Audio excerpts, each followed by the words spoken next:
अस्सलाम वालेकुम व्यूवर्स। आज मैं जिस किताब का तारुफ़ लेकर आपके साथ हाज़िर हुआ हूँ, इस किताब का उन्वान है ख्वाब आशना, जो मिस्टर हमीद बाशानी साहब की काल्मों का मजमूआ है।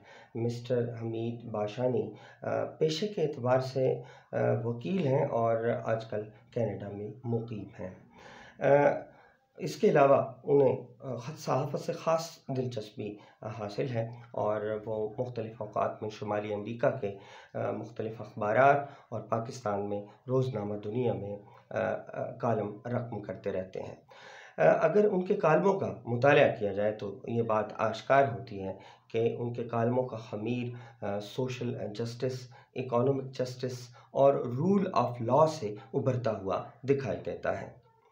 सहाफ़त के साथ-साथ जो कि जिसे हम प्रिंट मीडिया कहते हैं, वो इलेक्ट्रॉनिक मीडिया पर भी अपने ख़यालात का इज़हार करते रहते हैं और टेलीविज़न के मुख्तलिफ़ प्रोग्रामों में जनूबी एशिया के ख़ित्ते की सूरत हाल पर अपने ख़यालात का इज़हार करते दिखाई देते हैं। इसके अलावा उनके टेलीविज़न पर जो टॉक शो है या प्रोग्राम है, उसका नाम है थर्ड ओपिनियन, जिसमें वो जनूबी एशिया के ख़ित्ते में सियासी, समाजी, इक़्तिसादी और तारीख़ी सूरत हाल पर अपनी राय देते दिखाई देते हैं।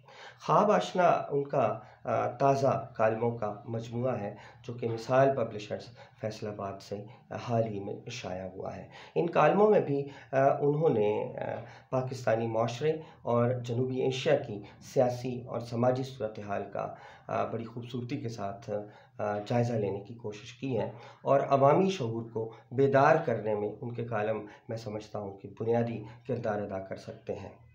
ख्वाब आशना की इस किताब पर शहनाज शोरो, जो कि कनाडा में मुकीम हैं और मारूफ़ कॉलम निगार और अफ़साना निगार हैं, उन्होंने इस पर फ्लैप लिखा है और ये नतीजा अख़ज़ किया है कि उनके कालम मुख्तलिफ़ असरी तनाज़ात और जो इस जनूबी एशिया के ख़ित्ते की सूरत हाल है और ख़ास तौर पर कश्मीर की जो सूरत हाल है, उस पर एक अहम एक्सपर्ट या एक माहिर की राय के हामिल दिखाई देते हैं। कश्मीर की जो सूरत हाल इस वक्त मौजूद है जनूबी एशिया में, उस पर बैरिस्टर हमीद बाशानी गहरी नज़र रखते हैं और कश्मीर उमूर के हवाले से जब भी इलेक्ट्रॉनिक मीडिया पर या टॉक शोज़ में गुफ्तगू होती है तो उनको ख़ास तौर पर दावत दी जाती है और वो उसका बड़ी खूबसूरती के साथ और खुश उसलूबी के साथ जायज़ा लेते हैं, तज्ज़िया करते हैं और अपने ख़यालात से लोगों को आगाह करते हैं। ख्वाब आशना जो उनका कालमों का मजमूआ है, वो भी अवामी शऊर बेदार करने में इस हवाले से बुनियादी किरदार अदा कर सकता है, क्योंकि इनके कॉलम जो हैं वो हमारे तालीमी निज़ाम, हमारी बुनियादी इंसानी ज़रूरतों की अदम दस्तयाबी को मौजू बनाते हुए दिखाई देते हैं।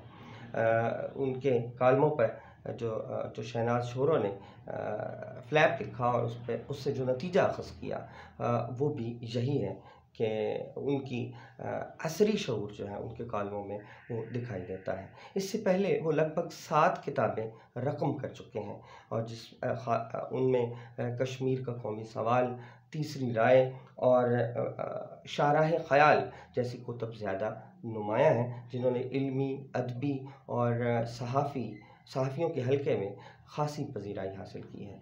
ख्वाब आशना भी यकीनन आगे चलकर अपनी इल्मी और अदबी हलकों में अपनी जगह बनाएगी। ख्वाब आशना का मुताला कीजिए, अगर पसंद आए तो अपने दोस्तों को रिकमेंड कीजिए ये किताब, और वो लोग जो इस ख़ित्ते की सूरत हाल से आगाही चाहते हैं और अवामी शऊर बेदार करना चाहते हैं, उनके लिए ख्वाब आशना जो कालमों का मजमूआ है मिस्टर हमीद बाशानी साहब का, बहुत मुफ़ीद और कारआमद साबित हो सकता है। अगली किसी वीडियो में हम एक नई किताब के साथ आपके साथ हाज़िर होंगे। फ़िलहाल इतना काफ़ी। अल्लाह हाफ़िज़।